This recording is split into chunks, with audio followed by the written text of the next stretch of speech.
يا ترى جوانا وجع قديم ومش عارفين نتخلص منه ازاي، مش عارفين اصلا نتعامل معاه ازاي، مش عارفين ان احنا جوانا وجع. انا هنا بتكلم على صدمات الطفوله. اول لما حد بيسمع بيقول لا لا لا انا ما عنديش صدمات طفوله، الحمد لله انا كانت طفوله سعيده وطفوله جميله. ثانيه واحده بس. صدمات الطفوله ممكن من كلمه اثرت فيا كطفله، الكلمه دي لحد دلوقتي انا اعاني منها وانا لا ادري عن ده شيء. فما فيش حد فينا ما تعرضش لصدمات الطفوله، ما فيش حد فينا من وهو صغير ما حدش قال له كلمه ضايقته، اكيد موجود. بس اللي بيحصل ان العقل بيتقرر ان هو يتجاهلها او يقول عادي ما كل الناس كده. بس هو في الحقيقه الكلمه دي لسه وجعاه لحد دلوقتي. فانا هنا جايه عشان اقول ايه، عشان حتى الكلمات البسيطه، حتى المواقف البسيطه اللي كنا بنمر بيها واحنا اطفال صغيرين، محتاجين دلوقتي نطبطب على نفسنا ونقول لنفسنا معلش، لان ما حدش طبطب علينا ساعتها. فلما هنطبطب على نفسنا ونقول لنفسنا معلش، الصدمه هتروح وهنعرف نتعالج منها ازاي وهنشفى منها. طيب، فصدمات الطفوله المقصود بيها هو كل حاجه، موقف او كلمه او حاجه حصلت لي سببت لي انا اضطراب او قلق او خوف او ربكه او حيره او عدم فهم او احساس بخجل، احساس بخوف. دي صدمات الطفوله. طيب، من امتى لامتى؟ من وانا صغيره لحد سن المراهقه، كل دي اسمها صدمات الطفوله، كل ده. طيب، هل في انواع لصدمات الطفوله؟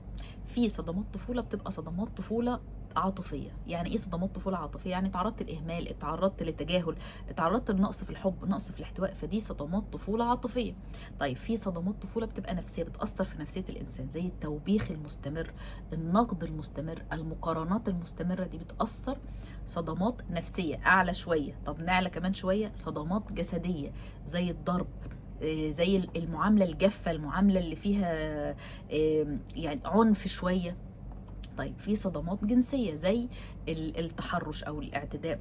في صدمات او احداث مؤلمه زي ايه؟ زي الفقد. والفقد هنا يا اما فقد احد الوالدين او فقد كلاهما، او الفقد ان هو مش موجود، يعني في حاله طلاق وهو مش قايم بدوره، او هي الام مش قايمه بدورها، او الشخص الاب او الام موجودين بس مش عاملين تواصل مع اولادهم، مش بيتواصلوا مع اولادهم، موجودين في البيت بس كانهم مش موجودين بالظبط، موجود زي مش موجود.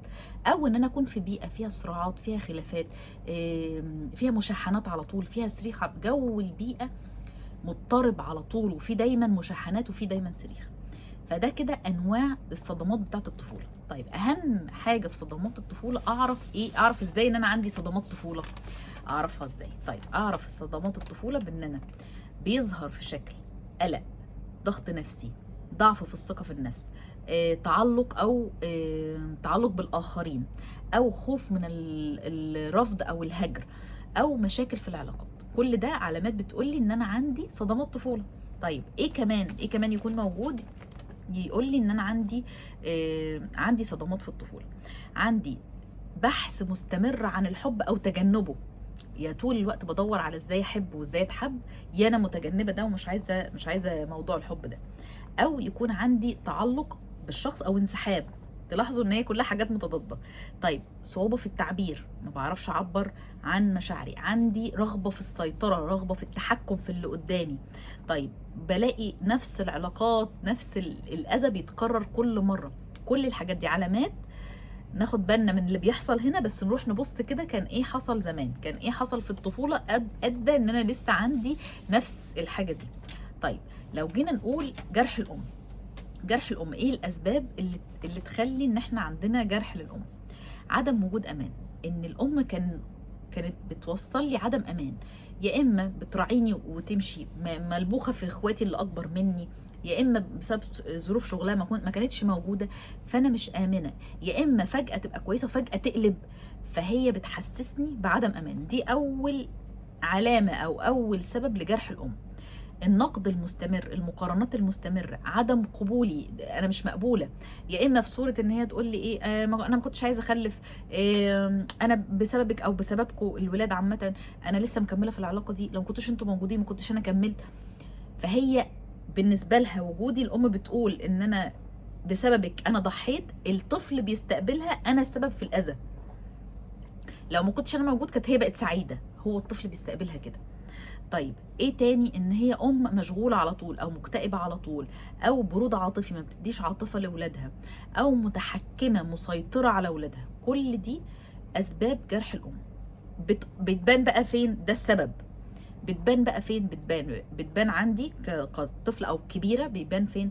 ما بقدرش نفسي كويس، مش عارفه استحقاقي كويس، ببحث دايما عن الحب، وكاني بين قوسين الام البديله، حد يرعاني، حد يهتم بيا، حد يبقى واخد باله مني، حد يقدم لي الحب، حد يقدم لي الرعايه، يقدم لي الاهتمام.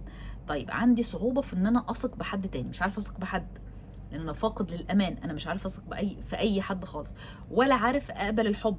يجي حد يحبني فانا اقول هو ما هو الحب كده بس سهل يعني؟ هو انا عملت ايه عشان اتحب؟ رافضه ان حد يحبني، فاكره ان الحب لازم اعمل مجهود، لان وانا صغيره كنت بعمل مجهود علشان امي تديني الحب ده. بكرر نفس النمط في العلاقات، تكرار نفس النمط في العلاقات مؤشر روحي دوري علاقتك بمامتك عامله ازاي، اخبار فتره الطفوله ايه. طيب ازاي اتشافى من جرح الام؟ 3 خطوات بعد ما اكون عرفت نمطي، عرفت انا عندي جرح ام، عرفت طلع لي منين جرح الام، عرفت ايه السلوكيات اللي بعملها بتدل ان انا عندي جرح الام. بعمل 3 خطوات. اول حاجه بحب نفسي، احب نفسي بطريقه صح، احب نفسي بطريقه فيها توازن. الحاجه التانية بعرف احط حدود، وبعرف ادافع عنها، وبعرف التزم اتجاه نفسي الاول بالحدود اللي انا حاطاها دي.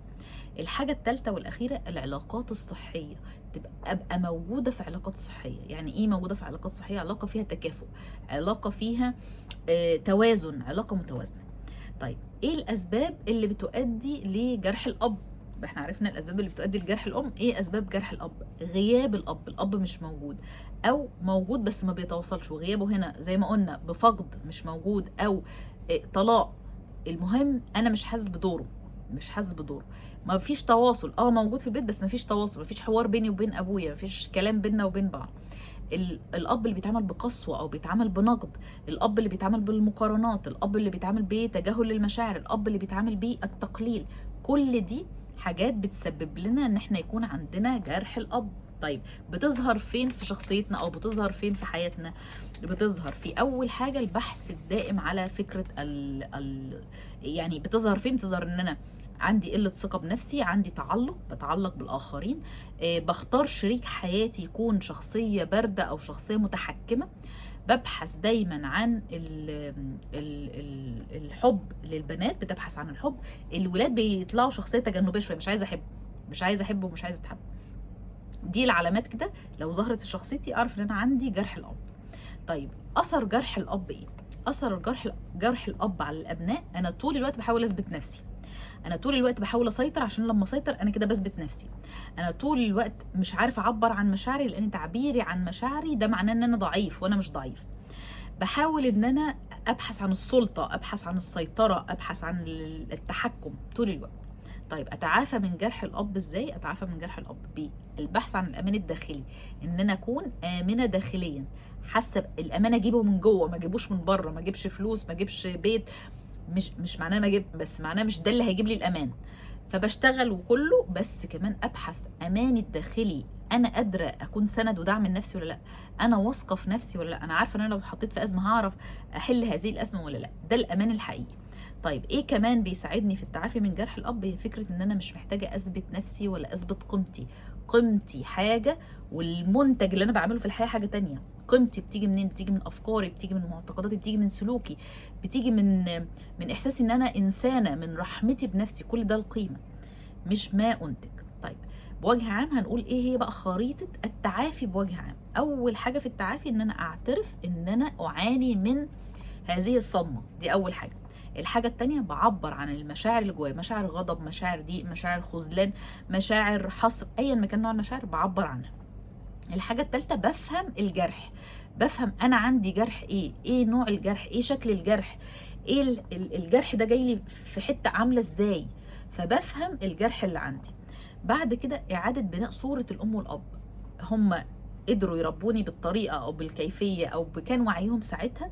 انا مش جاي عشان احاسب حد، انا جاي عشان افهم، فلما افهم اعرف اعالج اللي انا فهمته ده. النقطة اللي بعد كده، النقطة الخامسة، احتضان الطفل الداخلي. زي ما انا قلت بطبطب، ايوه الموقف ده كان يضايق، ايوه الكلمة دي كانت تضايق، هي مش كلمة بسيطة ولا حاجة، ولا هي باطبطب على الطفل الداخلي، باقبل الشعور اللي هو قبله ساعتها، وبعدين بنبدأ بقى نعمل إيه، التسامح بقى، باسامح، أيوه هم ما كانوش يقصدوا، أو حتى لو كانوا قاصدين بس ده كان وعيهم، كان ده إدراكهم، أو حتى لو هم مؤذيين برضه دي كانت قصتهم، لكن قصتي أنا أتسامح عشان أشفى. يعني إيه أتسامح؟ قابل إن أنا حصل لي ده، قابل إن أنا اتعرضت لده، يلا بينا نتعلم من ده إيه، غير في شخصيتي إيه، أنا محتاجة أعدل ده، ما بقاش عنيف، ما بقاش خاضع، محتاجة أوصل لنقطة التوازن بتاعتي، فأسامح عشان أعرف أوصل لنقطة التوازن بتاعتي. ده كان ببساطة كده بنتكلم على جرح قديم ولازم نتعامل معاه، عشان لما أتعامل معاه هعرف أتعامل مع اللي جاي، وما الاقيش نفسي عمالة ألف في دايرة مش عارفة أطلع منها. أنا لايف كوتش شيماء حسدة، اديتكم بعض المعلومات البسيطة قوي عن جرح الأم وجرح الأب، وإزاي إن احنا نقدر نتعامل معاه. أشوفكم على خير.